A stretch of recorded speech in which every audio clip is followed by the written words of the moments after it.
Hello everyone, I am Amit Tiwari for tiwari.net और ये है हमारे एडवांस एसईओ कोर्स की नेक्स्ट क्लास जिसमें हम गूगल सर्च कंसोल के आखिरी पार्ट को कवर करेंगे। गूगल सर्च कंसोल के जितने भी बचे हुए टॉपिक्स हैं आज की क्लास में हम कवर कर लेंगे।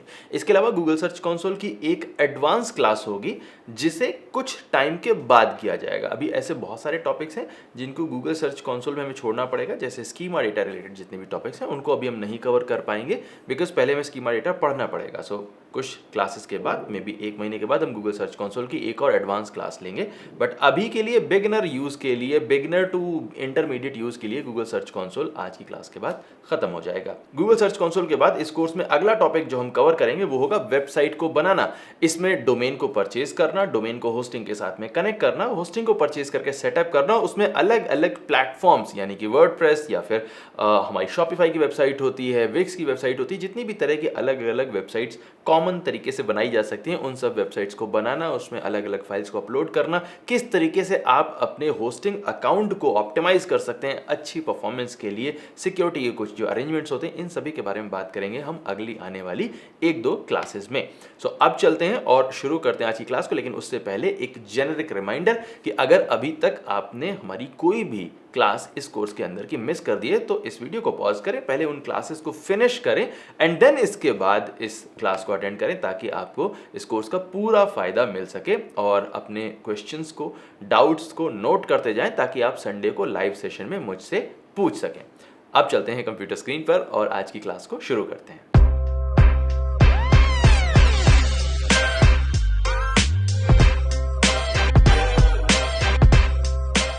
पिछली क्लास में हमने क्रॉल स्टैट्स और robots.txt दोनों टॉपिक्स को कवर कर लिया था। अब यहाँ पर कुछ इंपॉर्टेंट ऑप्शंस हैं जिनको समझना जरूरी है। सबसे पहले जो इंपॉर्टेंट ऑप्शन आपको दिखाई दे रहा है वो है एक्चुअली में स्क्रीन के नीचे और जो बता रहा है कि आखिर इस प्रॉपर्टी को आपने कब अपने अकाउंट में ऐड किया था और इसे आप कैसे हटा सकते हैं। रिमूव प्रॉपर्टी नाम के इस बटन को प्रेस करना है और ये प्रॉपर्टी आपके अकाउंट से हट जाएगी। This is also very important because कई बार जो आप काम कर रहे होते हैं आपकी ईमेल आईडी पर आपके गूगल अकाउंट के अंदर बहुत सारी प्रॉपर्टीज कनेक्ट होती रहती हैं, लोग एक्सेस दे देते हैं, प्रोजेक्ट कई बार चला गया या प्रोजेक्ट आया ही नहीं लेकिन वो प्रॉपर्टी सारे आपके अकाउंट को बॉक्ड अप करती रहती हैं, खाम में आपका सर दर्द बना रहता है। सो इस बटन को यूज़ करके हम प्रॉपर्टी को हटा सकते हैं। नाउ अब आ जाते हैं इस स्क्रीन के ऊपर। सबसे पहले यहाँ पर आपको दिखाई दे रहा है ओनरशिप वेरिफिकेशन, यानी कि ये जो वेबसाइट है ये आपके अकाउंट में अगर आपको एक्सेस मिला हुआ है तो किस लेवल का एक्सेस मिला हुआ है और वो एक्सेस कैसे मिला हुआ है। जैसे डेलीगेटेड ओनर यहाँ पर मुझे दिखाई दे रहा है। डेलीगेटेड ओनर का मतलब कि किसी और वेरीफाइड ओनर ने जिसने इस वेबसाइट को एक्चुअली में अपने अकाउंट के साथ में वेरीफाई करके बनाया था, उसने आपको इस ईमेल आईडी को एक्सेस आपके साथ शेयर किया है। आपने वेरीफाई नहीं की है। जिस तरह से हमने यहाँ पर जो प्रोसेस देखी थी कि हम इस तरीके से आते हैं और किसी भी वेबसाइट को डोमेन प्रॉपर्टी या फिर यूआरएल प्रीफिक्स प्रॉपर्टी के बीच में कोई एक मेथड सेलेक्ट करके वेबसाइट को वेरीफाई करते हैं, उस तरीके से वेरीफाई नहीं किया है। आपको किसी और ने ओनर बनाया है, इसी वजह से आपको यहाँ पर डेलीगेटेड ओनर का एक्सेस यहाँ पर दिखाई दे रहा है। नाउ दूसरा ऑप्शन है यूजर एंड परमिशन। यहाँ पर वैसे एक बार मैं क्लिक करके भी देख लेता हूँ। ये इस तरीके से हमें दिखाएगा कि हमको एक्सेस मिला था, हमको परमिशन मिली थी किसी और दूसरे ओनर के जरिए। अगर मैं चाहता हूँ कि मैं भी वेरीफाइड ओनर हो जाऊँ, है ना, तो मैं यहाँ पर इस पूरी की पूरी स्टेप को कंप्लीट करके एंड देन इसके बाद अपने इस अकाउंट को इस वेबसाइट के साथ में वेरीफाइड ओनर बना सकता हूं। तो यहाँ पर गुड आईडी की जगह एनी डीएनएस प्रोवाइडर में कर लूंगा और मुझे यहाँ पर टीएक्सटी इन्फॉर्मेशन मिल रही। सो अगर मेरे पास इस डोमेन को जहाँ पर भी रजिस्टर किया गया है वहाँ का एक्सेस है तो मैं लॉगिन करके और ये टीएक्सटी रिकॉर्ड ऐड करके अपने अकाउंट में इस वेबसाइट को वेरीफाई कर सकता हूँ एज वेरीफाइड ओनर। बट अभी मुझे करने की ज़रूरत नहीं है। मैं यहाँ पर पीछे वापस आ जाता हूँ और यूजर्स एंड परमिशन विंडो पर आते हैं। यहाँ पर आपको दिखाई देगी लिस्ट उन लोगों की जो अभी इस वेबसाइट के, अभी इस डोमेन के, इस गूगल सर्च कंसोल प्रॉपर्टी को एक्सेस कर सकते हैं। तो यहाँ पर मेरी ही 2 ईमेल आईडीज दिखाई दे रही हैं, एक वेरीफाइड ओनर है और एक है अभी डेलीगेटेड ओनर जो कि ये अकाउंट में यूज़ कर रहा हूँ aim@amittiwari.net। तो ये लिस्ट हो गई आपके सामने। यहाँ पर अगर आपको किसी भी एक पर्टिकुलर ओनर को हटाना है तो आप इसके ऊपर क्लिक करेंगे एंड देन इसके बाद आप रिमूव एक्सेस इस बटन को यूज़ करके हटा सकते हैं। मुझे यहाँ पर अभी ऑप्शन इसलिए नहीं दिखाई दे रहा है बिकॉज मैं खुद ही इसी अकाउंट के साथ में लॉगिन करके यूज़ कर रहा हूँ, इस ट्यूटोरियल को रिकॉर्ड कर रहा हूँ। यहाँ पर दूसरे अकाउंट के साथ में इस तरह से रिमूव एक्सेस का बटन दिखाई दे रहा है, इस पर क्लिक करके मैं इसे चेंज कर सकता हूँ। नाउ यहाँ पर साथ में एक और ऑप्शन दिखाई दे रहा है ओनरशिप वेरिफिकेशन डिटेल। वैसे तो एक और ऑप्शन है चेंज परमिशन, लेकिन ये ग्रेड आउट है बिकॉज ये यूजर ऑलरेडी वेरीफाइड ओनर है, इसकी परमिशन को मैं चेंज नहीं कर सकता हूं। अगर ओनरशिप वेरिफिकेशन डिटेल पर क्लिक करता हूं तो मुझे यहां पर वो मेथड पता लग जाता है जिसको यूज करके इस पर्टिकुलर ईमेल आईडी ने इस वेबसाइट को अपने गूगल सर्च कंसोल अकाउंट के अंदर वेरीफाई किया हुआ है। तो ये एक इंफॉर्मेशनल चीज है। इसके अलावा यहां पर दो और बहुत ही यूजफुल ऑप्शन है, ये सिक्योरिटी रिलेटेड ऑप्शन है। नंबर एक है ओनरशिप हिस्ट्री। अगर मैं इसके ऊपर क्लिक करता हूं तो मुझे यहां पर यह पता लग जाता है कि किस ईमेल आईडी या किस अकाउंट के साथ में इस वेबसाइट को एक्सेस दिया गया है, किस डेट पर एक्सेस दिया गया था, किस डेट पर एक्सेस हटा लिया गया है। ये सारी इंफॉर्मेशन यहां पर आपको इस लिस्ट में मिल जाती है, which is a very useful thing. Because अगर आपकी वेबसाइट के साथ में आपने किसी वेंडर को दिया हुआ है अपनी वेबसाइट को, या किसी क्लाइंट ने आपको ही एक्सेस दिया हुआ है और क्लाइंट को श्योर नहीं है कि किसी पर्टिकुलर यूज़र ने कब किसी एक दूसरे पर्टिकुलर यूज़र को हटाया, रिमूव किया, अगर इस तरह के कोई भी डिस्प्यूट वाली चीज़ होती है तो यहाँ पर इस ओनरशिप हिस्ट्री वाली टैब से ये सारी डिटेल्स देखी जा सकती है। तो यहाँ पर आप देखेंगे कि ये वेबसाइट जब भी पहली बार ऐड की गई थी गूगल सर्च कंसोल में, तब से अभी तक क्या चेंजेस हुए हैं वो सब कुछ यहाँ पर एज लिस्ट अवेलेबल है। इनफैक्ट मार्च 2018 से ये जो गूगल सर्च कंसोल प्रॉपर्टी है वो एक्टिव होना शुरू हुई थी, एंड तब से वेरिफिकेशन फेल्ड वाले मैसेजेस भी आपको दिखाई दे रहे हैं वगैरह वगैरह। काफ़ी सारी इन्फॉर्मेशन यहाँ पर है। ये एक तरह से आपकी गूगल सर्च कंसोल की पूरी जो जन्म कुंडली होती है उसको दिखाता है। तो कोई भी डिस्प्यूट कल को नहीं हो सकता ये किसी फला यूज़र ने किसी यूज़र को ऐड किया था, नहीं हटाया था। लिटिल बिट ऑफ अकाउंट की। दूसरा ऑप्शन है unused ownership token. So let's say कि यहाँ पर ये एक ओनर है, ठीक है। इस ओनर ने किसी एक पर्टिकुलर मेथड को यूज करके, इस पर्टिकुलर ईमेल आईडी ने इस वेरिफिकेशन मेथड को यूज करके गूगल सर्च कंसोल में इस प्रॉपर्टी को लिंक किया था। आप आते हैं और यहाँ से इस यूजर को हटा देते हैं, इसका एक्सेस हटा देते हैं, लेकिन आपने ये जो वेरिफिकेशन वाला मेथड था ना, ये टोकन था, इसको नहीं हटाया। तो वो यूजर क्या करेगा, दोबारा जाएगा गूगल सर्च कंसोल में, इस तरीके से सिंपली जाएगा एंड देन यहाँ पर दोबारा से इस वेबसाइट के लिंक को ऐड करने की कोशिश करेगा। गूगल अपने आप उसको दोबारा से वेरीफाई मान लेगा। क्यों मान लेगा? बिकॉज वो जो वेरिफिकेशन का मेथड है ना, वो अभी भी वहां पर पेंडिंग है। और जब भी हम किसी वेबसाइट में बहुत टाइम तक काम करते हैं तो हम यूजर का एक्सेस तो हटा देते हैं, लेकिन उसके वेरिफिकेशन मेथड हमें याद नहीं रहता है, और ऐसे सिनेरियोज में जो पुराने ओनर्स हैं, जो पुराने मैनेजर्स हैं, वापस दोबारा से एक्सेस गेन कर लेते हैं और आपकी वेबसाइट को हार्म कर सकते हैं। हम कैसे कर सकते हैं? वेल, सीधे सीधे रिमूवल्स वाले टूल को यूज करके आपके होम पेज को ही इंडेक्स करा देगा, सर्च से हटा देगा कंप्लीटली। तो आप क्या कर लेंगे, राइट? इसीलिए गूगल सर्च कंसोल का जो एक्सेस है उसको बहुत ही टाइट सिक्योर रखना जरूरी है। तो यहाँ पर अनयूज्ड ओनरशिप टोकन नाम का एक बटन दिखाई देता है, यहाँ पर सामने 1 नंबर लिखा है। इसका मतलब यह है कि एक ऐसा टोकन है जो अभी कहीं एक्टिव है, जिसको यूज करके कोई दूसरी ईमेल आईडी इस गूगल सर्च कंसोल प्रॉपर्टी पर एक्सेस दोबारा से गेन कर सकती है। हम इसके ऊपर क्लिक करते हैं और यहां पर पता लग जाता है कि ये टोकन किस तरह का है। यह है डोमेन नेम प्रोवाइडर टोकन, यानी कि डोमेन नेम प्रोवाइडर जो है, जहां पर वेबसाइट ये डोमेन रजिस्टर किया गया था, वहां पर ये एक टोकन है जो इस पर्टिकुलर ईमेल आईडी ने ऐड किया था। सो अगर ये ईमेल आईडी info@nidastreet.ca वापस जाती है गूगल सर्च कंसोल पर और इस वेबसाइट के यूआरएल को ऐड करना चाहती है, तो वो फिर से इस प्रॉपर्टी का एक्सेस गेन कर सकते हैं।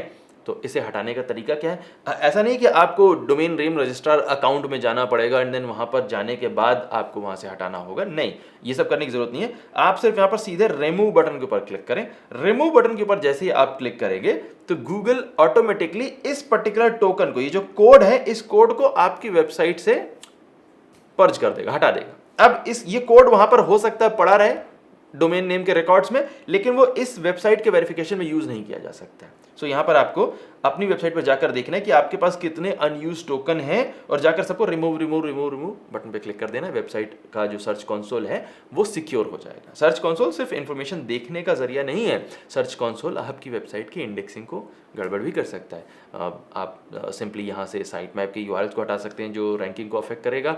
आप रिमूवर्स टूल को यूज़ करके वेबसाइट्स को कम्प्लीटली डिस्ट्रॉय कर सकते हैं।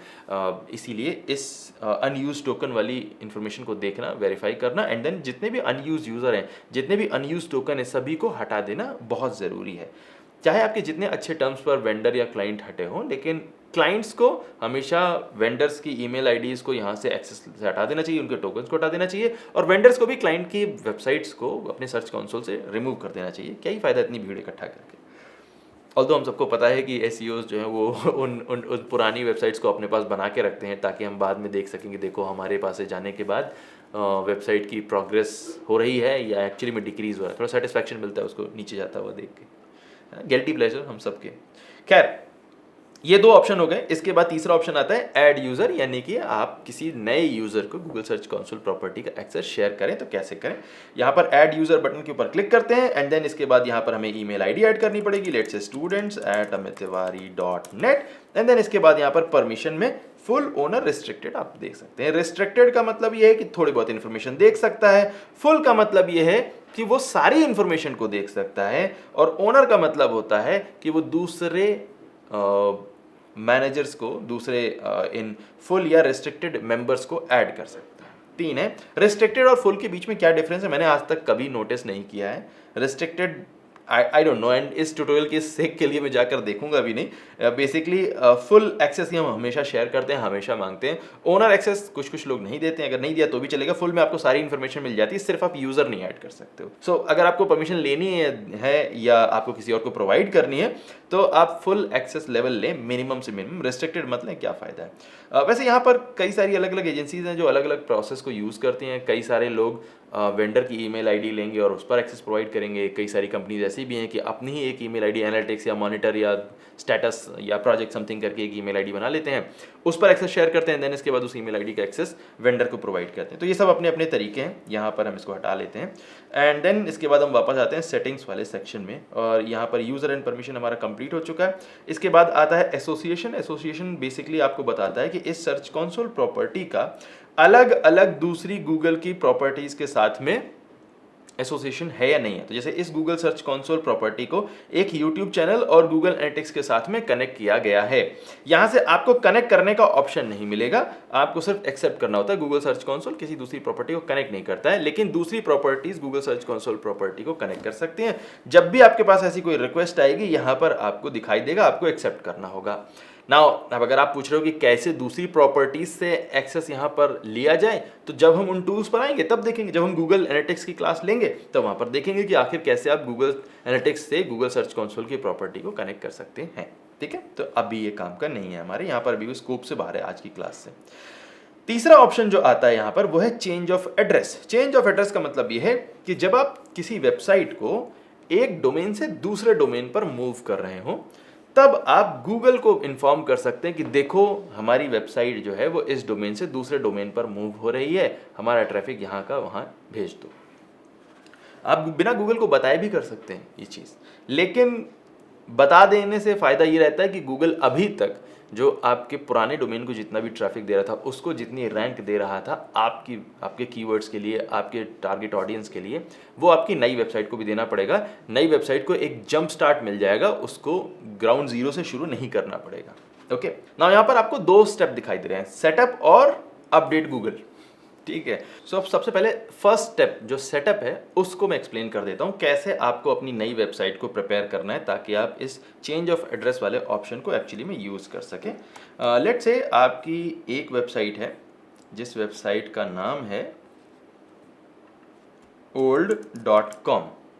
ओके, इस old.com वेबसाइट पर बहुत सारे पेजेस हो सकते हैं। For example old.com/about-us, old.com/product/best-product, old.com/blog/best-blog page, old.com/testimonial/john-doe। इस तरह से बहुत सारे URLs हैं आपकी वेबसाइट पर old.com पर। सो नाउ अब आप एक नई वेबसाइट बनाते हैं जो है new.com।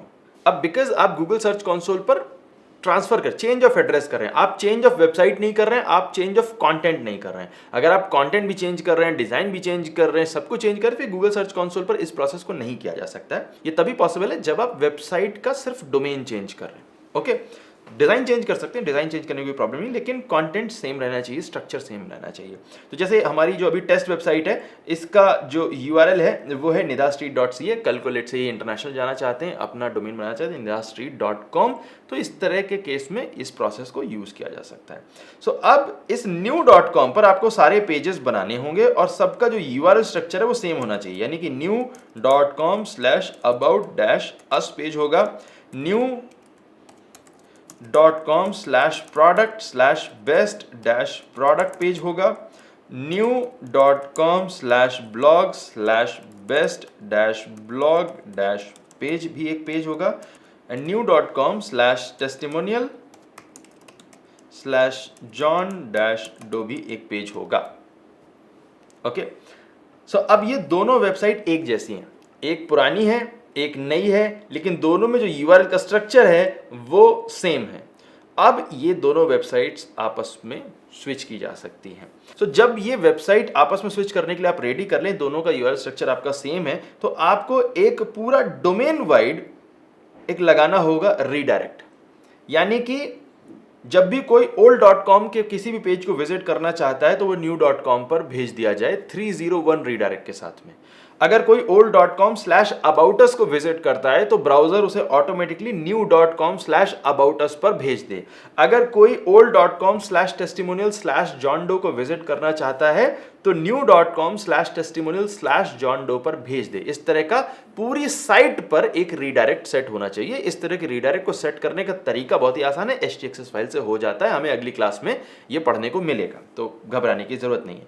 आपने एक बार रीडायरेक्ट प्लेस कर दिया, इसके बाद आना है आपको गूगल सर्च कंसोल में, और इसी ईमेल आईडी जो यही गूगल सर्च कंसोल आपने ओपन किया हुआ है जिसके अंदर nidastreet.ca प्रॉपर्टी कनेक्टेड है, वहीं पर आपको अपना new.com जो आपका नया डोमेन है उसको भी लिंक करके वेरीफाई करना होगा। दोनों वेबसाइट लाइव हो जाएंगी, दोनों वेबसाइट एक ही गूगल सर्च कंसोल के अंदर कनेक्टेड है। अब यहां पर डोमेन नेम आपको लिस्ट में इस तरह से दिखाई देगा, आप सेलेक्ट करेंगे। मैं यहाँ पर एक टेस्ट वाला डोमेन सेलेक्ट कर रहा हूँ बिकॉज मुझे इस प्रोसेस को आपको दिखाना है। मैं क्लिक करूंगा वैलिडेट एंड अपडेट बटन पर, और यहाँ पर गूगल थोड़ी देर चेक करेगा एंड आपको इस तरीके से एक नोटिस देगा। नोटिस क्या है? पहली बात तो अगर home page to home page redirect नहीं है तो ये प्रोसेस फेल हो जाएगा, फिर ये आपको आगे नहीं बढ़ने देगा, क्योंकि अभी होम पेज ही रीडायरेक्ट नहीं हो रहा है तो फिर गूगल नहीं करने देगा। अगर आपका होम पेज रीडायरेक्ट हो रहा है, पेजेस भी आपस में रीडायरेक्ट हो रहे हैं, होम पेज अगर रीडायरेक्ट नहीं हुआ तो ये एरर दिखाई देगा जिसमें आप कर ही नहीं सकते हैं। इसके अलावा गूगल आपके कुछ पेजेस को चेक करेगा, अगर वो पेजेस आपस में 100% मैच नहीं हो रहे हैं, 100% रीडायरेक्ट नहीं हो रहे हैं, तो आपको इस तरह से एक ये वार्निंग दिखाई देगी, ये एरर है, ये वार्निंग है। Home page to home page redirect होना ही चाहिए, बाकी पेजेस आपस में रेकमेंडेड है। नाउ यहां पर ध्यान देना, मैंने अभी थोड़ी देर पहले बोला हुआ है आपको कि पेज टू पेज रीडायरेक्शन होना चाहिए, इसलिए बिकॉज गूगल नहीं बोल रहा है यहां पर कि पेज टू पेज रीडायरेक्ट भी होना चाहिए, उसको सिर्फ होम पेज चाहिए, लेकिन आपको अपनी वेबसाइट का ट्रैफिक देखना है। यहीं पर एसईओ और गूगल की रिकमेंडेशन में डिफरेंस चालू हो जाता है। गूगल वो बताएगा जो उसके लिए ओवरऑल ओके है। अगर आपका home page to home page redirect हो रहा है, आप यहाँ पे बटन प्रेस कर देते हो, गूगल के लिए कोई दिक्कत नहीं है, लेकिन ट्रैफिक आपका मर जाएगा, वेबसाइट आपकी दम तोड़ देगी, ना यहाँ के रहे ना वहाँ के रहे, दुविधा में दोनों गए, माया मिली ना राम, वो सिचुएशन हो जाएगी। ठीक है, तो हमें page to page redirect set करना है, ये हमारी ड्यूटी है कि हम page to page redirect set करें। ओल्ड पेज है, ओल्ड यूआरएल नए यूआरएल पर, एक जैसे यूआरएल पर रीडायरेक्ट हो, तभी आपका ट्रैफिक बचेगा। लोग बहुत पूछते हैं कि वेबसाइट माइग्रेशन के बाद मेरा ट्रैफिक खत्म हो गया, यही मिस्टेक्स होती हैं जो ये पूरी प्रॉब्लम को शुरू करती हैं। तो सारे पेजेस अगर 1 रीडायरेक्ट हो रहे होंगे तो यहाँ पर कोई एरर नहीं दिखाई देगा, 3 ग्रीन टिक दिखाई देंगे। यहाँ पर आपको प्रोसीड बटन पर क्लिक करना होगा और ये जो रीडायरेक्शन है ये चालू हो जाएगा। नाउ जब आप रीडायरेक्शन चालू करते हैं तो ये प्रोसेस 180 डेज तक प्रोबेशन में रहती है, यानी कि 180 डेज के अंदर, 6 महीने के अंदर किसी भी टाइम आके आप कैंसिल बटन प्रेस करोगे और गूगल नई वेबसाइट का ट्रैफिक बंद कर देगा, पुरानी वेबसाइट पर फिर से लोगों को भेजना शुरू कर देगा। 180 days 6 months, that's how long Google think, and लोग हमसे एक्सपेक्ट करते हैं 1 महीने के अंदर रैंक दिला दो, है ना। तो एसईओ प्रोसेस ही है, थोड़ा सा टाइम लेती है, थोड़ा टाइम लगता है। सो ये था चेंज ऑफ एड्रेस प्रोसेस, जिसमें आप पुरानी वेबसाइट के ट्रैफिक को नई वेबसाइट पर माइग्रेशन के बाद रीडायरेक्ट कर सकते हैं गूगल सर्च कंसोल में आने के बाद। इसके बाद एक और ऑप्शन जो यहां पर दिखाई दे रहा है वो है बल्क डेटा एक्सपोर्ट, यानी कि आप गूगल सर्च कंसोल के डेटा को एक्सपोर्ट करते हैं, सेव करते हैं गूगल के बिग क्वेरी सर्वर के अंदर। बिग क्वेरी एक तरह से बहुत बड़ी एक्सेल शीट का प्लेटफॉर्म है जहां पर ये जो जितना भी डेटा आपको गूगल सर्च कंसोल में दिखाई दे रहा है वो सारा का सारा सेव करके गूगल की बिग क्वेरी इंजन के अंदर सेव कर दिया जाएगा। इसे करने का एक नुकसान है, एक फायदा है। नुकसान पहले बता देता हूं, it's a paid service, free नहीं है। सो आपको यहां पर project ID, data set name देना होगा, डेटा सेंटर की लोकेशन को आपको सेलेक्ट करना पड़ेगा एंड देन इसके बाद कंटिन्यू बटन पर आप क्लिक करेंगे और आपका गूगल सर्च कंसोल का डेटा पर डे, हर रोज सारा का सारा डेटा उठाकर बिग क्वेरी पे दे दिया जाएगा। लेकिन ये पेड सर्विस होगी, आपको उसका चार्ज देना पड़ेगा, कुछ $20 to $40 के आसपास का खर्च होता है। और बिग क्वेरी पर सिर्फ डेटा को सेव करने का खर्च नहीं होता है, जितनी बार आप बिग क्वेरी से डेटा को एक्सट्रैक्ट करते हैं ना, जितनी बार उससे इंफॉर्मेशन निकालना चाहते हैं, जितनी बड़ी इंफॉर्मेशन निकालना चाहते हैं, उतना ही ज्यादा आपको पे करना पड़ता है। ये दो चीजें ध्यान में देने की। लेकिन इसका फायदा भी, इसका फायदा ये है कि नंबर एक, आपको डेटा प्योर मिलता है। गूगल सर्च कंसोल में हमेशा डेटा सैंपल डेटा होता है। जैसे हम यहाँ पर जब भी देखते हैं कि इंडेक्सिंग वाली रिपोर्ट जो है वहां पर हम यूआरएल को एक्सट्रैक्ट करने की कोशिश कर रहे हैं, कितने यूआरएल मेरे ब्ला ब्ला, ये सारा डेटा 1000 रोज तक लिमिटेड रहता है। बिग क्वेरी में सारा डेटा आपके पास है, आपका अपना खुद का सर्वर है, आप पैसे दे रहे हैं उसके लिए, गूगल सर्च कंसोल में कोई पैसे नहीं दे रहे, तो वहां से आप कितने भी यूआरएल्स को एक्सट्रैक्ट कर सकते हैं, कितनी भी इंफॉर्मेशन निकाल सकते हैं। और ये डेटा हमेशा के लिए, गूगल सर्च कंसोल 16 मंथ से ज्यादा डेटा नहीं रखता है अपने पास। बिंग वेबमास्टर टूल इस मामले में अच्छा है, वो 24 मंथ्स का डेटा अब देने लगा है पिछले महीने से। लेकिन गूगल सर्च कंसोल 16 मंथ्स के बाद डेटा डिलीट कर देता है, बट बिग क्वेरी के अंदर वो डेटा हमेशा के लिए रहता है। उस डेटा को आप एक्सपोर्ट कर सकते हो, किसी दूसरे प्लेटफॉर्म पर यूज कर सकते हो। आजकल एआई का टाइम है, आप मॉडलिंग के लिए यूज कर सकते हैं, आप अलग अलग एनालिसिस को रन कर सकते हैं, आप प्रॉब्लम को ट्रबल शूट कर सकते हैं, नई अपॉर्चुनिटीज ढूंढ सकते हैं, कंटेंट के आइडियाज जनरेट कर सकते हैं, बहुत कुछ पॉसिबल है। So overall it's a very good option, but it's not for every business. अगर आपकी वेबसाइट छोटी है, बिजनेस स्मॉल है, आप ब्लॉग रन कर रहे हो तो इट्स फाइन, चलेगा, कोई दिक्कत नहीं है। अगर ई कॉमर्स वेबसाइट है, न्यूज वेबसाइट है, बड़ी वेबसाइट है तो आप कर सकते हो। बिग क्वेरी के साथ में कनेक्ट करने का जो पूरा प्रोसेस है ये मैंने इस वीडियो में दिखाया हुआ है, आप टॉप राइट कॉर्नर में आपको अभी दिखाई दे रहा होगा लिंक, इसका डिस्क्रिप्शन में भी लिंक होगा, आप जाकर क्लिक करें, वहां पर देख सकते हैं। But it is not for every student, तो इसीलिए हम इस क्लास में इसको एक्सप्लेन नहीं करेंगे अब दोबारा से। उस वीडियो में आराम से एक्सप्लेन किया हुआ है मैंने, वहां पर आप यूज कर सकते हैं। सो विद दिस हमारा गूगल सर्च कंसोल की जो क्लास है वो ओवर हो जाती है। और अगर अभी कोई स्पेसिफिक क्वेश्चन है आपके पास तो उसे नोट डाउन करके रख लें, संडे को 3 बजे क्लास होगी दोपहर में, तब आराम से आप पूछ सकते हैं। और साथ ही साथ में अभी कुछ जो ऑप्शन है, जैसे एनहांसमेंट वाला सेक्शन है पूरा बचा हुआ है, शॉपिंग वाला सेक्शन है पूरा बचा हुआ है, ये हम देखेंगे आगे जब हम स्कीमा डेटा को पढ़ लेंगे। सो मिलते हैं अब अगली क्लास में जिसमें हम लोग वेबसाइट बनाने के टॉपिक पर आएंगे, थोड़ा एक्शन करते हैं, वर्डप्रेस से शुरू करेंगे, शॉपिफाई भी देखेंगे, विक्स भी देखेंगे, जितने भी बड़े प्लेटफॉर्म, मेजर प्लेटफॉर्म है जहां पर लोग वेबसाइट अपनी बनाते हैं वहां पर हम देखेंगे। And don't have any doubt कि वर्डप्रेस है तो स्मॉल ही होगी, वर्डप्रेस स्मॉल बिजनेस यूज कर सकते हैं, अच्छी नहीं होती, बोरिंग नहीं होती, विंडोज जैसा हिसाब किताब है, आप जितना छोटा हार्डवेयर दोगे उतना खराब विंडोज चलेगी, अगर अच्छा हार्डवेयर दोगे तो विंडोज बहुत अच्छी चलेगी। ओके, सो मिलते हैं अगली क्लास में, तब तक के लिए keep learning, keep practicing and सारी क्लासेस अटेंड करें, क्वेश्चन को अपने पास नोट करके रखें एंड डाउट सॉल्विंग क्लास को अटेंड करें। वहां पर आप सिर्फ अपने क्वेश्चन से नहीं सीखेंगे, अगर आपके पास डाउट नहीं है तो भी क्लास ज्वाइन करो, क्योंकि उसमें दूसरे स्टूडेंट्स के क्वेश्चन से आपको सीखने का मौका मिलेगा। बहुत सारे स्टूडेंट्स होनहार हैं, बहुत अच्छे अच्छे क्वेश्चन करते हैं। सो मिलते हैं आपसे लाइव डाउट सेशन में, तब तक के लिए keep learning, keep practicing. Thank you so much watching this video and attending this class. My name is Amit Tiwari from tiwari.net and I will see you next time. Take care.